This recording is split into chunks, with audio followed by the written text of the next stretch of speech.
Hello મિત્રો, social મીડિયાનો એટલો બધો વેગ વધી ગયો છે ને કે તમે ગમે તેટલો 100 કામ હારા કરશો ને તો એક વાયરલ નહીં થાય, અને એક ખોટું કરી નાખશું ને એ વધારે વાયરલ થશે. હમણાં 2 દિવસ અગાઉનો મારો અનુભવ તમારી સમક્ષ શેર કરું. એક ભાઈનો મને મેસેજ આવ્યો, મને કહે મોહનભાઈ તમારી કોમેડી વિડીયો તો મસ્ત હોય છે, હસી હસીને મેં તો ગોટો વાળી હતો. મેં તો બરાબર થેન્ક યુ.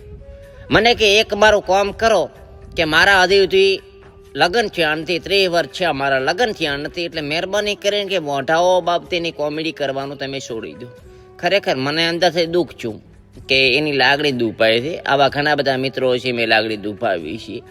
મારે એ લોકોને એટલું જ કહેવું છે, જો તમારી જિંદગીમાં મેઠો પંભરાવે ચોતરી વનના ફૂડો છે, તમને કોઈ છોકરી છે મળતી નથી. ભાઈ મારી વિડીયો આવે મત બોલાવે. કરમ હારા કરો, કોડ હારા કરો તો છોકરી કોક આલી જાય ઘરે આવી. નહીં.